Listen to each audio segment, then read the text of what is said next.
தமிழ் உறவுகளுக்கு வணக்கம். இன்று நம்மோடு இணைப்பில் இருப்பவர் the top political analyst from Texas, mister Texas Arun அவர்கள். வணக்கம் அருண், எப்படி இருக்கீங்க? வணக்கம் டாக்டர் கணேஷ், அருமையா இருக்கேன். நீங்க எப்படி இருக்கீங்க? நல்லா இருக்கேன் அருண். டெக்சஸ்லாம் எப்படி இருக்கு எல்லாம்? சூடாயிட்டே இருக்கு. சம்மர் சம்மர் ஆரம்பிச்சிருச்சு. சம்மர் ஆரம்பிச்சிருச்சு. ஆமா, இங்கேயும் பசங்களுக்கு எல்லாருக்கும் ஹாலிடேஸ் விட்டாச்சு. சம்மர் இங்கே அப்படியே வெயில் கொளுத்த ஆரம்பிக்குது, பார்ப்போம். அதே சமயத்தை வெயில் கொளுத்திட்டு இருக்கு அப்படின்னும் போது இந்த சைட்ல சீமான் வந்து கொளுத்தி போட்டு சரவெடியா வந்து நான் தனியா தான் நிப்பேன் அப்படின்ற மாதிரி அப்படி ஒரு தம்ஸ் அப் போட்டு நிக்கிறாரு. பட் இருந்தாலும் வந்து அவர் மேல இருக்கிற அந்த ஒரு என்ன சொல்றது, இந்த ஒரு விமர்சனம் வந்து எப்படி இருந்தாலும் கடைசியில வந்து சேர்ந்துருவாரு அப்படின்ற மாதிரியும் சொல்றாங்க. இல்ல நிறைய இடத்துல இருந்து கூட்டணிகளுக்கு பேச்சுக்கள் வந்துகிட்டே இருக்குன்னு சொல்றாங்க. எப்படி பாக்குறீங்க அருண்? இதுல நீங்க இந்த நிறைய இடத்துல இருந்து அவரை கூட்டணிக்கு அழைக்கிறாங்க அப்படிங்கிற ஒரு கருத்து வெளிப்படையா எல்லா அரசியல்வாதிகளும் வச்சுட்டாங்க. ம். நான் உங்கள்ட்ட தொடர்ச்சியா சொல்லி வர விஷயம் என்னன்னா, அவரோட பொலிட்டிக்கல் இம்பார்ட்டன்ஸ் இன்க்ரீஸ் ஆயிட்டே வந்துகிட்டு இருக்கு அந்த பொலிட்டிக்கல் பிளேயர்ஸ் மத்தியில அப்படின்னு உங்களுக்கு ம். முன்னாடி நான் சொல்லி வர்றேன். ஏன்னா நீங்க மத்த கட்சிகள்லாம் மாற்று சக்தின்னு ஒவ்வொரு இடத்துலயும் இவங்க கூட போய் கூட்டணியில கரையறதுனால மக்களுக்கு அவங்க மேல நம்பிக்கை இழந்துட்டாங்க. ம். அதே மாதிரி நடிகர்கள் வந்து நடிகருங்கிறத விடையும் ஒரு ஒரு ஒரு துறையில சாதிச்சவங்களுக்கு மேல மக்களுக்கு எப்பவுமே ஒரு நம்பிக்கை வரும். ஏன்னா Right. அவன் அந்த துறையில சாதிச்சிருக்கான் அப்படின்னா அவன்கிட்ட ஒரு திறமை இருக்குன்றத மக்கள் நம்புவாங்க. ஆனா அரசியல்ல தாக்கு பிடிக்க முடியுமாங்கிறது நின்னு விளையாட விட்டு தான் பார்ப்பாங்க. எல்லா தலைவர்களுமே இது வரைக்கும் முதல் தேர்தல், 2வது தேர்தல், 3வது தேர்தல்னு ஓரளவு அவங்கள நின்னு அவங்க ஏமாற்றம் அடைய அடைய வர்ற புதுசான ஆட்களுக்கு இன்னுமே சோதனைகளை கொடுத்து கொடுத்து கொடுத்து பார்த்து தான் மக்கள்கிட்ட ஒரு ஏற்பு கிடைச்சிருக்கு. சரி. அதுதான் இது வரைக்கும் அரசியல் நடந்த ஒரு ஹிஸ்டரி. இதை இவர் தெளிவா புரிஞ்சுக்கிறாரு. யார் இவர்? சீமான் தெளிவா புரிஞ்சுக்கிறாரு. அவர் இப்ப என்ன நினைக்கிறாரு? இப்ப களத்தை பாக்குறாரு. களத்தை பார்க்கும்போது அவருக்கு என்னன்னா, இந்த புறச்சூழல்கள் எல்லாம் நாம் தமிழர் கட்சிக்கு மிக சாதகமா இப்ப அமைஞ்சிருக்கு. இப்போ ம். நீங்க பாஜகன்ற ஒரு கட்சியை எதிர்த்து தான் தமிழ்நாட்டுல எல்லா கட்சிகளுமே அரசியல் பண்ணுது உங்களுக்கு. பாஜக எதிர்ப்பு அரசியல் தான் தமிழ்நாடு அரசியல். அதுல வந்து ஆமா. அதிமுக ஒண்டிதான் அந்த நிலைப்பாட்டுல இருந்து மாறுபட்டு ஒரு தோல்வியை நோக்கி போயிட்டு இருக்காங்களோ. அதிமுகன்ற ஒரு கட்சி என்ன ஆகும் அப்படின்ற ஒரு மனக்கசப்போட தான் நான் அதை பேசுறேன். பட் இருந்தாலும் சொல்லுங்க. ஆமா. நீங்க பாஜகன்ற ஒரு கட்சிய ஏன் ஏன் பாஜக கட்சிக்கு ஒரு அடிப்படை ஒரு எதிர்ப்பு தமிழ்நாட்டுக்குள்ள இருக்கு அப்படின்னா, அவங்களுக்கு பல்வேறு கூறுகள்ல அந்த எதிர்ப்பு வருது. அவங்க அவங்க பாஜகவோட அரசியல் பக்கத்துல இருந்து பார்த்தா, அவங்க அவங்க டைல்யூட் பண்றாங்க. அதாவது core idea, core values of அந்த நேட்டிவ் எத்னிசிட்டிஸ டைல்யூட் பண்றாங்கன்றது ஒரு அடிப்படை பார்வை இருக்கு. நீங்க இங்க இப்போ நம்ம திராவிட கருத்தியல் பேசுறவங்கள்ட்ட எல்லாம் நீங்க கேட்டீங்க அப்படின்னா, முழுக்க முழுக்க இஸ்லாமிய எதிர்ப்பு, இல்ல கிறிஸ்துவ எதிர்ப்பு, இந்த மாதிரி மதமாற்ற எதிர்ப்பு, இந்த மாதிரி மத அடிப்படையிலேயே அவங்க நிறைய விஷயங்களை சொல்லுவாங்க. ஆனா அது மட்டும் கிடையாது. நீங்க இங்க அந்த அந்த core core values of individual ethnicities பாதிக்கப்படுது. இந்த மாதிரி மொத்தமா ஒரு பிளாங்கெட்டா நீங்க ஹிந்தி இல்ல பிளாங்கெட்டா ஒரே நாடு அப்படின்னு கொண்டு வரும்போது இந்த இண்டிவிஜுவல் வேல்யூஸ் பாதிக்கப்படுதுங்கிற ஒரு அடிப்படை மாநில உரிமை சார்ந்த சில விஷயங்கள் அந்த மக்கள்கிட்டயே ஒவ்வொரு இடத்துலயும் இருக்கு. ம். அடிப்படை இதுக்கு மத சாயம் கிடையாது சரி. உங்களுக்கு. அப்ப அது ஒரு முக்கியமான கூறு. கலாச்சார அடிப்படையிலே அது ஒரு முக்கியமான கூறு. ஏன் பாஜக இங்க பெரிய அளவு வளர முடியல அப்படின்னு. ஆனா ஹிந்துன்ற அடிப்படையில ஒரு வாக்கு வங்கி உருவாகி வருதா அப்படின்னு கேட்டா அதுவும் வந்திருக்கு உங்களுக்கு. அது வந்திருக்கோ இல்லையோ அந்த மாதிரி ஒரு தோற்றத்தை பல்வேறு அமைப்புகளையும் அவங்க ஒன்றிணைத்து அண்ணாமலை அவர்கள் போன பாராளுமன்ற. அண்ணாமலைக்கு அது ஒரு மிகப்பெரிய ஒரு பங்கு இருக்கு அருண். அதுல வந்து நீங்க வந்து மாற்று கருத்து சொல்லவே முடியாது. ஆனா அண்ணாமலை போன உடனே அந்த நீங்க சொல்ற அந்த இந்துத்துவான்ற அந்த ஒரு கான்செப்ட் கொஞ்சம் கொஞ்சமா, ஏன்னா வந்து நயினார் நாகேந்திரன் எங்க இருக்காருன்னே தெரியல. அவர் இந்துத்துவா பேசுறாருன்னு தெரியல. சோ மக்கள் கிட்ட அது வந்து நீங்க வந்து பேசிக்கிட்டே இருக்கதான் அவங்களோட நினைவுல அது இருக்கிற வரைக்கும் தான் அது வந்து ஒரு அரசியலா ஆக்க முடியும். அதை வந்து நீங்க எடுத்து கொஞ்சம் கொஞ்சமா வந்தீங்க அப்படின்னா வேற யாராவது வந்து அந்த ஸ்பேஸ் ஆக்குபை பண்ணுவாங்க. ஸோ அந்த அந்த ஹிந்துத்துவான்ற அந்த ஓட்டுக்கு 18% வரைக்கும் நம்ம வந்து பார்த்தோம். நம்ம 2024 எலெக்ஷன்ல 18 வரைக்கும் வந்துச்சு அப்படின்ற மாதிரி நம்ம வந்து பார்த்தாலுமே இன்னைக்கு அந்த ஓட்டு இருக்கான்றது எனக்கு வந்து ஒரு சந்தேக கண்ணோட தான் நான் பார்க்கிறேன். பட் இருந்தாலும் சொல்லுங்க. ஆமா. ஏன்னா நீங்க அந்த ஓட்டை எடுக்கும்போது அவங்க என்ன சொல்லி அந்த ஓட்டை எடுத்தாங்கன்ற ஒரு கணக்கு இருக்குல்ல. பாஜக அதிமுகவையும் திமுகவையும் எதிர்த்து வாங்கின ஓட்டு. இப்ப ம். அந்த ஓட்டு நீங்க திருப்பி சேர்ந்து நின்னா அந்த கட்சிக்கு விழுமா? அதிமுக கூட்டணிக்கு விழுமா? எடப்பாடி பழனிசாமி அவர்கள் அந்த அளவுக்கு பேசிதான் அண்ணாமலை அவர்கள் அந்த ஓட்டை கேதர் பண்ணாரு. அதை நீங்க திருப்பி எடப்பாடி அவர்களை நீங்க சிஎம்க்குன்னு போடுங்கன்னு சொல்லி நின்னா அந்த ஓட்டு விழுமாங்கிற ஒரு கேள்விக்குறி இருக்குல்ல. இதெல்லாம் தான் இந்த மாதிரி புறச்சூழல்கள்லாம் தான் நாம் தமிழர் கட்சியை வளர்த்து விடுறதுக்கு உண்டான காரணங்களா அமையுதுங்கிறதா நான் சொல்ல வரேன் உங்களுக்கு. இது ஒரு காரணம். பாஜக கூட அதிமுக சேர்ந்ததுனால இவங்க 2 பேரும் அவங்க 2 பேரும் வாக்கு ஜெல்லாயி அவங்களுக்கு விழுமா, இல்ல அவங்க வேற இடத்துக்கு போவாங்களா, எந்தெந்த இடத்துக்கு வாக்குகள் வடிந்து ஓடுகின்றன என்று நமக்கு 26 தேர்தலுக்கு தான் தெரியும், அந்த முடிவுல தான் தெரியும். ஆனா நிச்சயமா இந்த கூட்டணி வந்து இன்னும் ஜெல் ஆகல, இன்னும் அது ஒரு கெமிஸ்ட்ரி இன்னும் ஒர்க் அவுட் ஆகலைங்கிறதா இன்றைய பார்வை. அதே மாதிரி அதுல இன்னும் ஒரு பெரிய வெடியா கொளுத்தி போட்டிருக்காரு ராமதாஸ் அவர்கள். அவர் வந்து பாஜகவுக்கு பெரிய ஒரு ஆப்பா. அவர் வந்து என்ன சொல்றாரு, இந்த மாதிரி பாரத் மாதா கி ஜெயின்லாம் கோஷம் போட்டு வந்தாங்கன்னா அவங்களுக்கு அஹ், ஒரு என்ன சொல்றது, ஒரு ஸ்கேன் ரெக்கார்ட் கொடுக்குறாரு.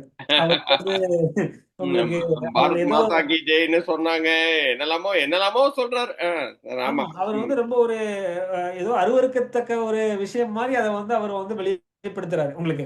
அப்படிங்கும்போது அவர் அந்த கரை யார் மேல சுமத்துறாரு, அதிமுக மேலேயும் சுமத்துறாரு. ஆமா.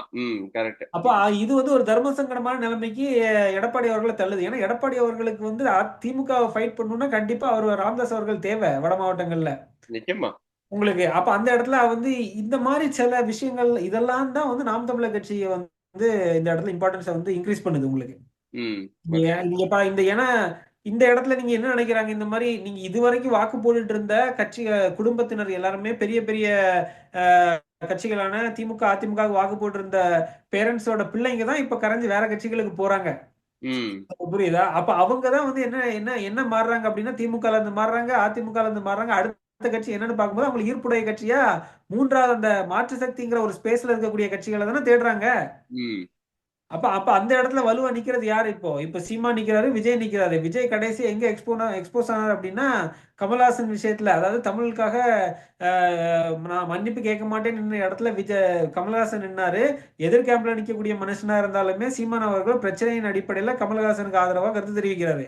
ம். ஆனா விஜய் வந்து அந்த திரைத்துறையில இருந்துமே அவரோட சக நடிகர், அதே மாதிரி அரசியல் களத்துல இருக்கக்கூடிய ஒரு தலைவர், மொத்த தமிழர்களுக்கும் இந்த பிரச்சனை வருதுங்கும் போது விஜய் இந்த இடத்துல கருத்து சொல்ல மறுக்கிறாரு.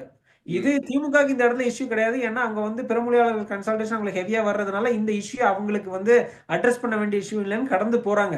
ஒரு ம். 3 4 நாள் கழிச்சு தான் நேரு வந்து சொல்றாரு, ஆமா பேசுனது சரிதான் அப்படின்னு நம்ம இன்னைக்கு கேட்க வேண்டிய தேவையில்லைன்னு. ம்.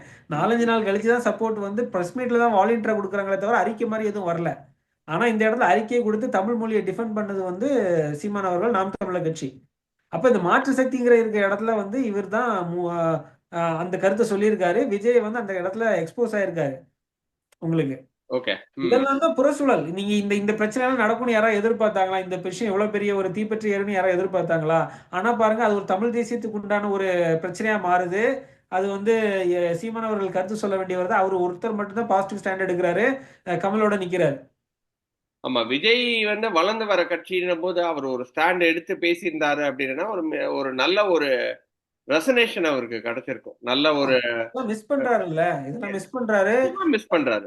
ஏன்னா வந்து இந்த சமயத்துல சினிமாவை பத்தி யோசிக்கிறதை விட தமிழ்நாட்டுக்கு என்ன வேணும் அப்படின்றத பத்தி அவர் யோசிக்கணும் அப்படின்றதுல வந்து, ஏன்னா வந்து இனம், இனத்தை தாண்டி ஜாதியை தாண்டி தமிழ் அப்படின்றது ஒரு ஒரு ஒரு நிலைப்பாட்டை எடுக்கும்போது அது நிச்சயமா அவருக்கு வந்து ஒரு நல்ல ஒரு பேரை தான் எடுத்து கொடுத்துருக்கோம் அப்படின்றதுல மாற்று கருத்து கிடையாது. நான் உங்களுக்கு இதுல இன்னொரு மைனாரிட்டி லிங்குவிஸ்டிக்ஸையும் நான் அஃபெக்ட் பண்ணல. ம். அதுதான் நீங்க வந்து ரொம்ப முக்கியமா நம்ம வந்து இப்போ சீமான் வந்து பேசும்போது அவர் வந்து மைனாரிட்டி லிங்குவிஸ்டிக்ஸ கொஞ்சம் அடிச்சு பேசுறதுனால வந்து அவங்க வந்து நிச்சயமா அதனால கோபமா இருக்காங்க. பட் விஜய் பேசுறதுனால அது வந்து மைனாரிட்டி லிங்குவிஸ்டிக்ஸையும் அஃபெக்ட் பண்ணாம அவர் பேசியிருந்தாருன்னா அவருக்கு உண்மையாவே அது ஒரு மிகப்பெரிய ஒரு மைலேஜை கொடுத்திருக்கும். மிஸ் பண்ணிட்டார். நான் உங்களுக்கு இன்னொரு முக்கியமான விஷயம் சொல்றேன். நான் வந்து கர்நாடகால நெறைய பயணம் செஞ்சிருக்கேன். அங்க ஒரு 2 3 வருஷம் நான் வாழ்ந்திருக்கேன். சரியா? அப்ப வந்து அங்க சில தொ நம்ம பெங்களூர ஒட்டின சில தொகுதிகள்ல, கான்ஸ்டிட்யூயன்சில வந்து தமிழர்கள் வாழ்ற பாப்புலேஷன் ரொம்ப அதிகம். அப்ப ஆமா. அந்த ஓசூர் இடத்துல சொல்றீங்க. ஒரு ஓசூர் அந்த ஆ. மாதிரி இடத்துல. உங்களுக்கு புரியுதா? அப்ப நான் வந்து அந்த இடத்துல களத்துல நான் என்ன பார்க்கிறேன் அப்படின்னா, அவங்களுக்கு உண்டான அரசியல் பிரச்சனை என்ன என்ன இருக்கு அப்படின்னா, அந்த இடத்துல தேர்தலை எப்படி அணுகுறாங்க இந்த பாஜக, காங்கிரஸ் போன்ற கட்சிகள் அந்த இடத்துல தேர்தலை எப்படி அணுகுறாங்க அப்படின்னா, தமிழர்கள் அதிகமாக வாழக்கூடிய இடத்துல தமிழர்கள தான் அவங்க ஏதாவது ஒரு தமிழ் குடியை சேர்ந்தவர்கள தான் வந்து அவங்க வந்து முன்னிறுத்துறாங்க. அப்படி நிறுத்தினா தான் அந்த இடத்துல மக்கள் ஓட்டு போடுறாங்க. அங்க வந்து தமிழ்ல யாரு என்னன்னு பார்த்து அவங்க ஓட்டு போடல. எந்த ஜாதின்னு பார்த்து ஓட்டு போடல. அவங்க அங்க அங்க வந்து அவங்களுக்கு வந்து தமிழர்களுக்கு உண்டான ஒரு பாப்புலேஷனுக்கு தமிழர்கள்ன்ற ஒரு ஐடென்டிட்டில அவங்களுக்கு வர பிரச்சனைனால அவங்க என்ன நினைக்கிறாங்க, தமிழர்களா ஒன்றிணைஞ்சாதான் அவங்களுக்கு அங்க பாதுகாப்புன்னு நினைச்சு அவங்க இன்னொரு தமிழர்களுக்கு வாக்களிக்கிறாங்க. ம். அதுக்கு தமிழ்நாட்டுல இருந்து எந்தெந்த தலைவர்கள்லாம் போய் அங்க போய் இதே தமிழ் தேசியத்தை கர்நாடகால போய் பேசுறாங்க தெரியுமா? திருமாவளவன் போவாரு. ம். திருமாவளவன் போய் அந்தந்த தொகுதிகள்ல வந்து பிரச்சாரம் பண்ணி அந்த தமிழுக்கு ஒரு தமிழாளுக்கு போடுங்கன்னு சொல்லி இங்க சீமான் கேக்குறாருல்ல. ஆமா, ஆமா. அதே இது வந்து அவர் அங்க அதே கேட்கிறார். இது வந்து திருமாவளவன் வந்து கர்நாடகால பெங்களூர்ல அந்தந்த தொகுதியை கேஆர் நகர், அந்த ஆர்கே நகர்னு நினைக்கிறேன், அந்த ராதாகிருஷ்ணன் நகர்னு சொல்லுவாங்க, அந்த டிஆர்டிஓ பக்கத்துல அந்த மாதிரி நீங்க பெங்களூர் சுத்தி இருக்கிற சபர்ப்ஸ்ல வந்து தமிழர்கள் அதிகமா வாழக்கூடிய கான்ஸ்டியூன்சில அவங்க வாக்கு இல்லாம வெல்ல முடியாதுங்கிற ஒரே நிலைமை இருக்கு. ம். அதுக்காக திரும்ப இந்த மாதிரி தலைவர்கள் ஸ்டாலின் அவர்களே சில இடத்துல பிரச்சாரம் பண்ணியிருக்காரு. உதயநிதி ஸ்டாலின் போயிருக்காரு, ஜோதிமணி போயிருக்காங்க. இவங்க அதே மாதிரி நடிகர்கள் எவ்வளவு பேர் போய் பேசுறாங்க தெரியுமா? விஜய் போயிருக்காரு. ம். பாத்தீங்களா? விஜய் போய் தமிழர்களுக்கு வாக்கு போடுங்க சொல்லியிருக்காரு. வெளியே தெரியாது, இதெல்லாம் ஊடகங்கள் பேச மாட்டாங்க. ஆனா அங்க இவங்களெல்லாம் ஆர்கனைஸ் பண்ணக்கூடிய ஒரு ஆளு காங்கிரஸ் பார்ட்டில இருந்துட்டு அவர் என்னோட நண்பர், நான் அவர்கிட்ட பேசினேன். அப்ப திருமாவளவனோட ரேலியில வரும்போது அவர் ஒரு ஆச்சரியமா என்ன விஷயம் சொன்னார் அப்படின்னா, நாங்க இங்க சித்தாராமையா அவர்கள், டிகே சிவகுமார் அவர்களே வரும்போதே வந்து நாங்க வந்து காசு கொடுத்து தான் கூட்டம் சேர்ப்போம். ஆனா திருமாவளவன் வரும்போது அங்க இருந்து வரும்போதே பார்டர் தாண்டி வரும்போது ஒரு 60-70 கார்ல பெரிய கூட்டத்தை கூட்டிட்டு வந்தாங்க. ம். அதே மாதிரி நீங்க தமிழர்கள் வாழக்கூடிய பகுதியில பெங்களூரை சுத்தி திருமாவளவன் வர்றாருன்னு உடனேயும் மை லீடர்னு சொல்லி எல்லாரும் வந்து நிக்கிறாங்க காசு ம். வாங்காம ஓகே. ம். அப்படின்னு சொல்லி சொல்றாரு. அப்ப இங்க சீமான் இங்க உள்நாட்டுக்குள்ள என்ன அரசியல பேசுறாரோ அதே அரசியல தான் மத்த அவரை அவரை எதிர்க்கிறவங்க அங்க போய் பேசுறாங்க. ஓகே. ம். உங்களுக்கு புரியுதா? இதெல்லாம் நீங்க பயணம் பண்ணும்போது ஒவ்வொரு இடத்துல இருக்கிற அரசியல் தன்மை என்னன்னு பார்க்கும்போது அப்ப வந்து இதுல இருந்து என்ன தெரியுது அப்படின்னா, ஒவ்வொரு மக்களுக்கும் அந்தந்த அவங்க வாழக்கூடிய இடத்துல அவங்க வாழ்வாதார பிரச்சனை என்ன இருக்கோ ம். அதுக்கேத்த மாதிரி தான் அவங்க வாக்களிக்கிறாங்க. அப்ப தமிழுக்குன்னு ஒரு பிரச்சனை வரும்போது இந்த இடத்துல சீமான் அவர்கள் நின்றுருக்காரு. நாம் தமிழர் கட்சியின் தத்துவம் வந்து இவருக்கு கமலுக்கு வந்து ஒரு அரணா நின்றுருக்கு. திமுகவே அந்த அளவு அவங்களுக்கு சப்போர்ட் பண்ணல. ரைட். ம். அப்படிங்கும்போது இந்த இடத்துல மாற்று கட்சின்ற இருக்க ஸ்பேஸ்ல யாரெல்லாம் இருக்காங்களோ அவங்களாம் எக்ஸ்போஸ் ஆகுறாங்க. இவருக்கு வந்து அதுக்கு உண்டான ஒரு கிரெடிட் போய் கிடைக்குது. அப்படிதான் நம்ம பார்க்க வேண்டியது. சூப்பர். அதே சமயத்துல கேண்டிடேட்ஸ்லாம் போறதுக்கு ரெடி ஆயிட்டாரு எல்லாரையும் அப்படின்ற மாதிரியும் சொல்றாங்க. பட் இருந்தாலும் அதிமுக எப்படி இருந்தாலும் இழுத்துருவாங்க அப்படின்னு ஒரு ஒரு ஒரு குற்றச்சாட்டும் வருது. நீங்க எப்படி கடைசி வரைக்கும் தனித்துவமா நின்னுருவாரு அப்படி எப்பவுமே வந்து நின்னுருவாரு அப்படின்னு பாக்குறீங்களா? ஏன்னா அவர் தனியா நின்னார்னா விஜயும் தனியா நின்னாரு அப்படின்ற பட்சத்துல இல்ல ரெண்டு பேரும் சேர்ந்து நின்னாலுமே அது வந்து மும்முனை போட்டி ஆயிடுச்சுன்னு வச்சுக்கோங்களேன். திமுக அடிச்சு தூக்கி சாப்பிட்டு போயிட்டே இருப்பாங்க. 200+ தான். அதுல மாற்று கருத்தே கிடையாது. அதாவது வந்து இப்போ சீமானும் விஜயும் தனித்தனியா நிக்கிறாங்க. 4 முனை போட்டி ஆயிருந்துச்சுன்னா 220+ஏ வந்து அடிச்சுட்டு போறதுக்கும் வாய்ப்புகள் இருக்கு. ஏன்னா ஓட்டு சிதறது இல்லையா? அது எண்ட் ஆஃப் த டே திமுக எகெயின்ஸ்டா இருக்கிற அந்த ஓட்டுகள் சிதறும் போது திமுக ஒண்ணுமே தேவையில்லை. அவங்களுக்கு இருக்கிற அந்த ஓட்டை எடுத்துட்டு போயிட்டாலே போதுமே.